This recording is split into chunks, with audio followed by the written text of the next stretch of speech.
Lorsque nous pensons à la Perse antique, nous imaginons un royaume grandiose, des rois puissants et des conquêtes épiques. Mais saviez-vous que son histoire est profondément liée à la Bible?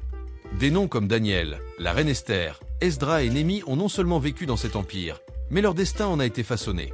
Aujourd'hui, la Perse est connue sous le nom d'Iran, mais son héritage se perpétue, tant dans l'archéologie que dans les prophéties bibliques. Comment cette civilisation est-elle apparue? Quel a été son rôle dans l'histoire sacrée et quel secret recèle son lien avec le peuple d'Israël? Rejoignez-nous dans ce voyage à travers l'histoire, la géographie et la culture de l'une des nations les plus influentes du monde antique. Ce que vous découvrirez vous surprendra. Nous découvrirons des choses intéressantes et mystérieuses sur ce pays, ainsi que sur sa relation plutôt compliquée avec Israël. Cette vidéo s'annonce très intéressante, car elle vous donnera des informations à ne pas manquer. Avant de continuer, n'oubliez pas d'aimer cette vidéo et de vous abonner à la chaîne si vous ne l'avez pas encore fait. N'oubliez pas d'activer la cloche de notification pour que YouTube vous avertisse chaque fois que nous mettons en ligne une nouvelle vidéo. Commençons. Depuis de nombreuses années, le Moyen-Orient est au centre de l'attention du monde. Non seulement il est connu comme le berceau de la civilisation et le lieu d'origine de la Bible et de ses prophètes, mais il est aussi le centre de la prophétie biblique, car le plan divin s'y déploie, en particulier à Jérusalem. Il y a des prophéties sur d'autres endroits du monde, mais ce qui se passe au Moyen-Orient est ce dont on parle le plus. Et il y a un plan divin qui se prépare là-bas, surtout à Jérusalem. Mais, bien sûr, tout cela génère beaucoup de conflits, non seulement dans la région, mais dans le monde entier. Pourquoi les trois grandes religions du monde continuent-elles à se disputer cette terre? Bien que l'on ait beaucoup essayé de parvenir à la paix, pourquoi n'y est-on pas parvenu? Comment peut-on parvenir à la paix au Moyen-Orient et dans le monde en général? Pour le comprendre, nous devons nous pencher sur les racines les plus anciennes, là où les fondements sont posés pour comprendre les problèmes dont parle la Bible, qui nous donne des informations non seulement sur le passé, mais aussi sur ce que sera le Moyen-Orient à l'avenir. Au Moyen-Orient, nous avons les pays suivants: Bahreïn, Koweït, Oman, Qatar, Arabie Saoudite, Émirats Arabes Unis et Yémen, qui se trouvent dans la péninsule arabique. L'Arménie, l'Azerbaïdjan et la Géorgie se trouvent dans le Caucase, et il y a aussi la République islamique d'Iran. Au Moyen-Orient, nous avons l'Irak, Israël, la Jordanie, le Liban, la Palestine, la Syrie et la Turquie. Parlons maintenant de l'histoire de l'Iran, un pays d'Asie du Sud-Ouest qui s'appelait autrefois la Perse et qui a changé de nom en 1935. Il s'agit d'un quadrilatère très étrange bordé au nord par l'Union soviétique, l'Arménie, l'Azerbaïdjan, le sud de la mer Caspienne et le Turkménistan.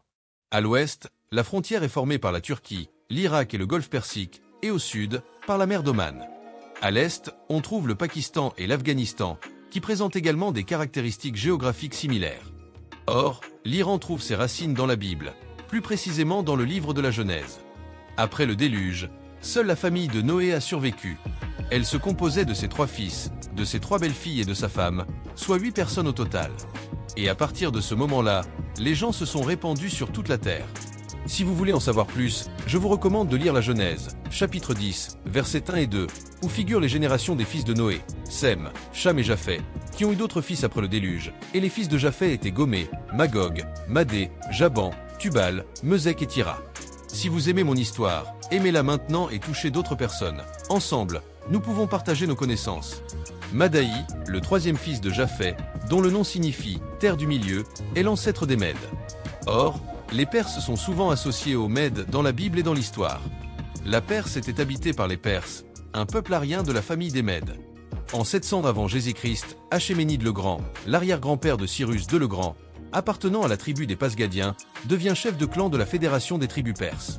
C'est pourquoi la période allant d'Achéménide à Alexandre le Grand est appelée période achéménide. Ce petit royaume est à l'origine de l'Empire perse. Lorsque les Mèdes apparaissent pour la première fois dans les inscriptions syriennes, ils auraient migré de l'est de la mer Caspienne et auraient été emmenés par les Achéménides en Perse. Et que pensez-vous? Le royaume perse est devenu tributaire des Mèdes vers 630 avant Jésus-Christ. Lorsque Cyrus II monte sur le trône de son père en 559 avant Jésus-Christ, il s'avère que le royaume fait déjà partie du grand royaume Mède. En 550 avenue Jésus-Christ, Cyrus se rebelle contre Astiage, le roi Mède, et le capture. Cyrus s'empare ainsi d'un royaume qui s'étend de la Médie à la rivière Ali en Asie mineure, mais cela ne signifie pas l'anéantissement des Mèdes. Cyrus le Grand était un roi qui a fait beaucoup de bonnes choses pour son peuple. L'une des plus importantes fut de gracier Astiage et de permettre aux Achéménides et aux Mèdes de s'unir. Il était également tolérant à l'égard des religions des autres peuples. Mais Cyrus ne tarda pas à défier le roi de Lydie. Selon Hérodote et Xénophon, Cyrus est né d'un père perse et d'une mère mède, et il réussit à unir les Perses sous sa direction.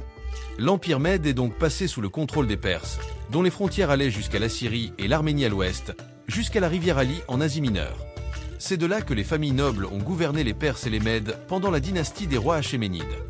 Bien que les Mèdes soient restés subordonnés aux Perses sous la dynastie achéménide, il est indéniable que l'empire est devenu une double entité, devenant un empire puissant. Au chapitre 8, verset 3, Daniel dit quelque chose comme ceci. « Je levai les yeux et je regardai, et voici, un bélier se tenait devant le fleuve. Il avait 2 cornes, et, bien que les cornes fussent hautes, l'une était plus haute que l'autre, et la plus haute s'éleva par la suite. » Le bélier à 2 cornes symbolise la Médie et la Perse, qui étaient très puissantes, mais la plus haute a grandi plus tard.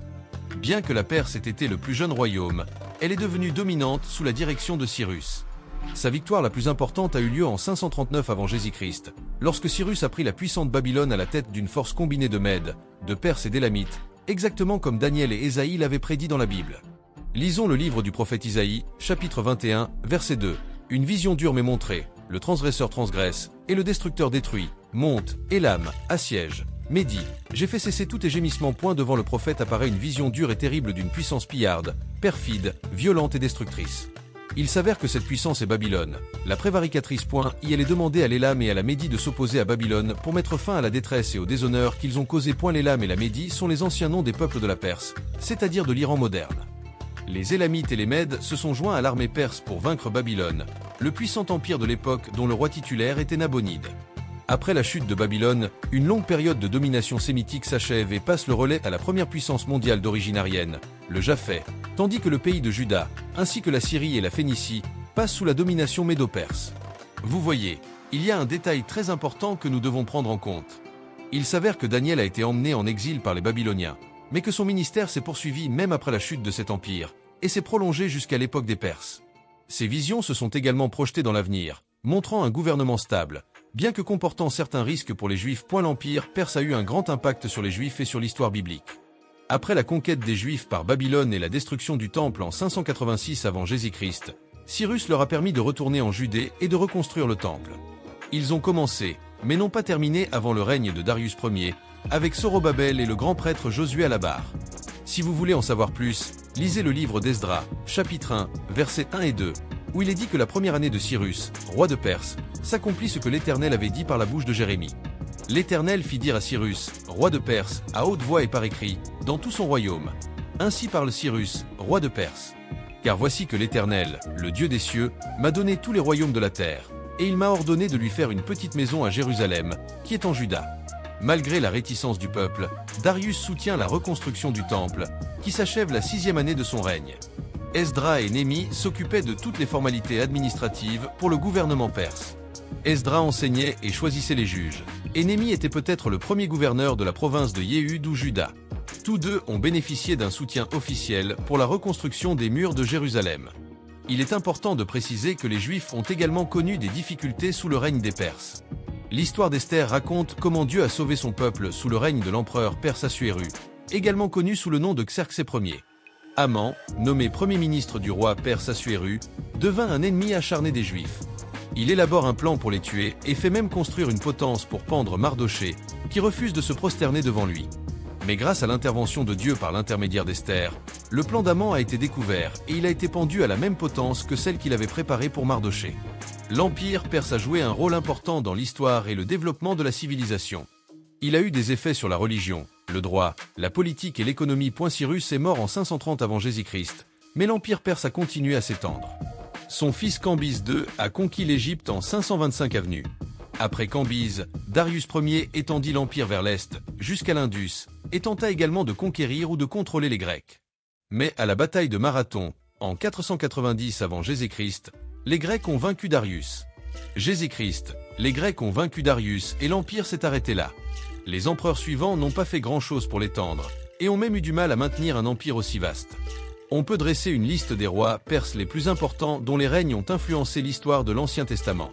Enfin, Darius III, le dernier roi de Perse, dont Alexandre le Grand a pris le pouvoir. En mai 334 avant Jésus-Christ, Alexandre le Grand entreprend la conquête de l'Empire perse. Après avoir remporté la bataille de Granicus, Alexandre se rend en Asie mineure et conquiert les villes les plus importantes. Après avoir conquis le territoire allant de l'Égypte à l'Indus, Alexandre adopte les coutumes orientales et séjourne à Babylone.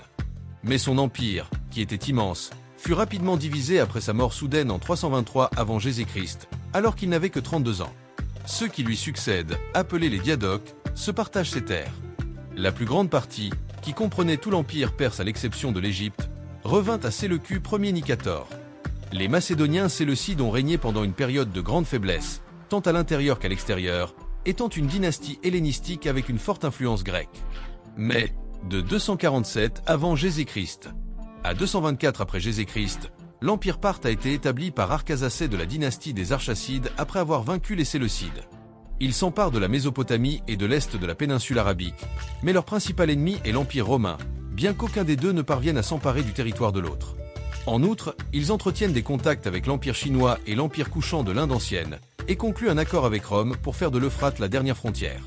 L'Empire parthe dure 5 siècles, mais tombe en 224 après Jésus-Christ. De 224 à 651, l'Empire sassanide est en guerre constante avec l'Empire romano-oriental ou byzantin. Malgré 400 ans de conflit, aucun des deux n'a fait beaucoup de progrès. En 226, une révolte nationaliste éclate en Perse pour rendre l'Iran aussi fort qu'à l'époque achéménide. Les Sassanides prennent le pouvoir sous la direction d'Ardaché Ier, qui a vaincu le dernier roi achéménide, Artabanus IV.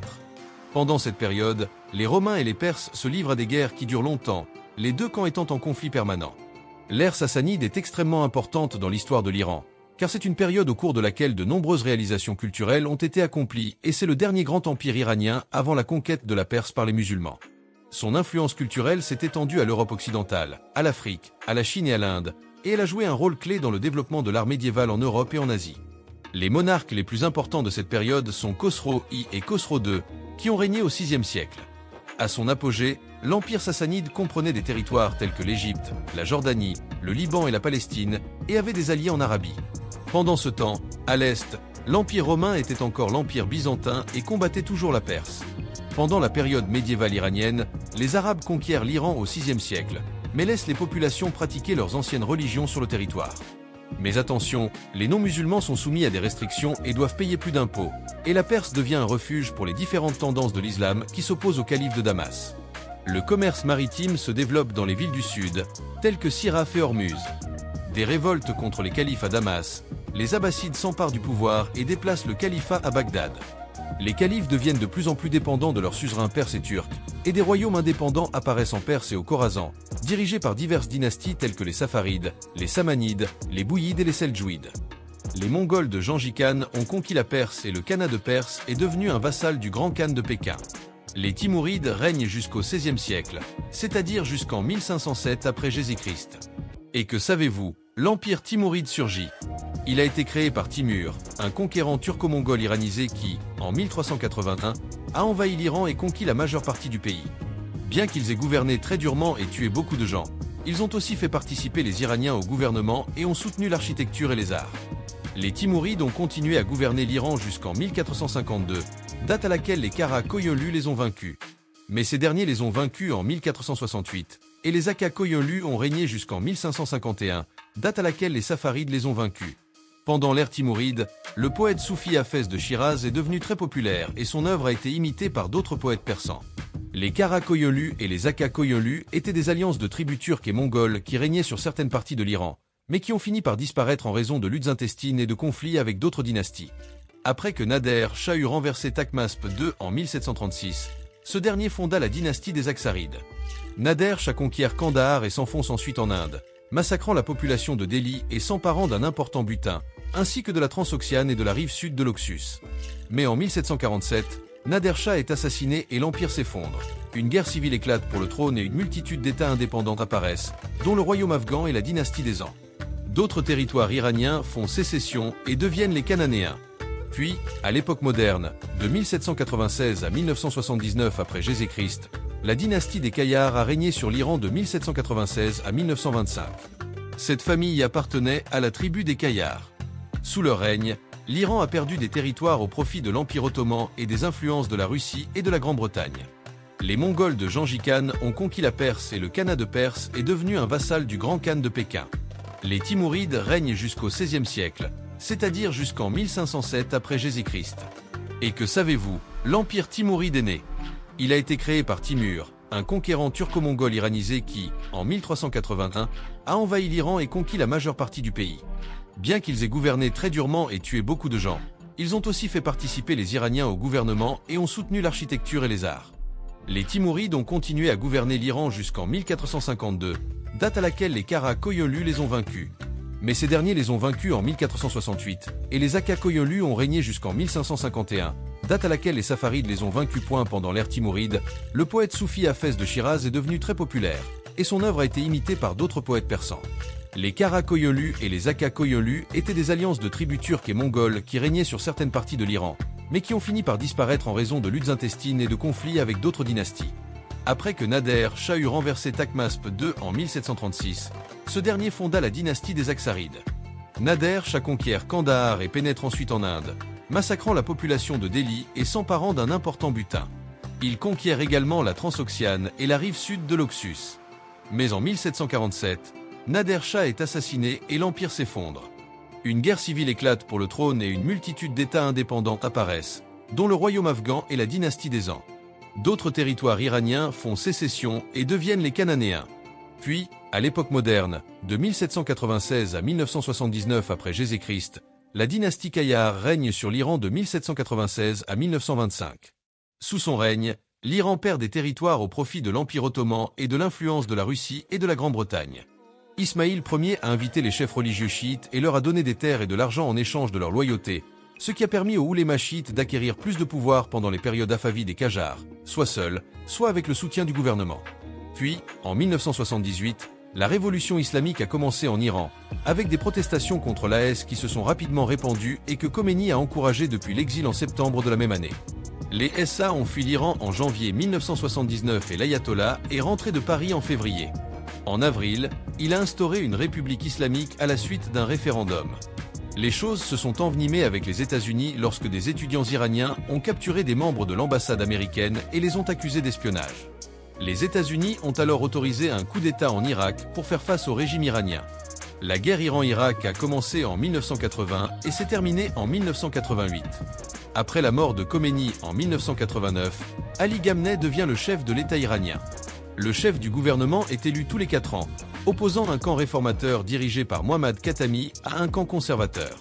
Le 18 juillet 1994, à Buenos Aires, un attentat est perpétré contre Lamia, où l'Iran est tenu pour responsable du massacre de la communauté juive. Au XXIe siècle, les États-Unis ont agi contre les 2 pays voisins de l'Iran, l'Afghanistan à l'est et l'Irak à l'ouest. Après les attentats du 11 septembre 2001, l'Iran et les États-Unis ont collaboré dans la guerre en Afghanistan. Puis, le 29 janvier 2002, George Bush a déclaré dans son discours que l'Iran faisait partie de l'axe du mal, parce qu'il chercherait à se doter d'armes de destruction massive et à exporter la terreur, et parce qu'un groupe non élu réprimait le peuple iranien, qui voulait la liberté. Oui, l'Iran est un ennemi acharné d'Israël. Le gouvernement et les forces de défense israéliens sont très préoccupés par l'influence croissante de l'axe chiite, dirigé par Téhéran, dans des pays clés de la région tels que l'Irak, l'Iran, la Syrie et le Liban. Depuis la révolution islamique de 1979, l'Iran est le pire ennemi d'Israël. Le pays ne cesse de dénoncer l'Iran comme une menace, de parler de son programme nucléaire, bien qu'il existe déjà un accord avec d'autres grands pays, et de critiquer son industrie des missiles, ce qu'il dit à propos de la destruction d'Israël et le soutien qu'il apporte à des groupes tels que l'Hezbollah au Liban et le Hamas à Gaza. Depuis le départ du Shah, l'Iran est un ennemi d'Israël et soutient la résistance palestinienne. Entre 2005 et 2011, l'Iran a donné beaucoup d'argent et d'armes au Hamas. Selon Israël, les membres du Hamas qui ont fait leur service militaire en Iran et en Syrie étaient plusieurs centaines. Mais après 2011, le Hamas a pris ses distances avec le gouvernement syrien et beaucoup de ses membres ont quitté la Syrie. Depuis 2012, le Hamas a cessé de recevoir le soutien de l'Iran parce qu'il soutenait les frères musulmans en Syrie. Mais en 2014, le porte-parole des brigades Qassam du Hamas a remercié l'Iran pour son aide économique et son aide en armes. Après l'arrêt des combats entre Israël et le Hamas début 2014, le djihad islamique palestinien s'est renforcé grâce à l'argent iranien et recevrait également un soutien de la Syrie. Après que les États-Unis ont déclaré que Jérusalem était la capitale d'Israël, l'Iran a de nouveau déclaré qu'il soutenait Israël. Ismail Haniyeh, l'un des dirigeants du Hamas, un groupe de résistance palestinien, a remercié l'Iran d'avoir toujours soutenu les Palestiniens. Mais, comme vous l'avez vu ces derniers jours, après qu'Israël a défendu Gaza contre les attaques du Hamas, l'Iran a de nouveau attaqué Israël. La question est de savoir quand cela prendra fin. Voyons maintenant ce que la prophétie biblique a à dire sur l'avenir de l'Iran et sur l'invasion d'Israël par l'Iran. Tout ce qui se passe actuellement entre Israël et l'Iran semble conduire à une bataille dont Ézéchiel a dit qu'elle aurait lieu il y a plus de 2600 ans. Selon la Bible, l'Iran fera partie d'une attaque surprise lors de l'invasion de Gog et Magog. Lisons le chapitre 38 du livre du prophète Ézéchiel, versets 1 à 6. La parole de l'Éternel était claire. Fils de l'homme, tourne ta face vers Gog, au pays de Magog, chef de Mézek et de Tubal, et prophétise contre lui. Et dis, ainsi parle le Seigneur, l'Éternel. Comme par le passé, des empires païens ont tenté de défier le Dieu d'Israël, en adoptant des pratiques idolâtres et en se rebellant contre sa volonté. La Perse, que nous connaissons aujourd'hui sous le nom d'Iran, a suivi la même voie, s'alliant à des nations qui rejettent le vrai Dieu et persécutent son peuple. Mais l'Écriture est claire, aucun royaume qui s'élève contre le Seigneur ne prévaudra. De Babylone à Rome, chaque empire qui s'est tourné vers les idoles et l'injustice a mal fini. Et cela se reproduira. Dieu permet aux empires de s'élever et il décide aussi de leur chute, selon ses plans éternels. Ce que nous voyons maintenant est ce qu'il a dit qu'il arriverait, et ceux qui se confient en lui n'ont pas à s'inquiéter. L'histoire a déjà été racontée. Et quand le jour viendra, vous saurez tous qu'il n'y a qu'un seul vrai Dieu, le Seigneur des armées. Si tu veux regarder la vidéo en entier, n'oublie pas d'aller voir le lien dans la description. À bientôt dans la prochaine vidéo. Bénédiction.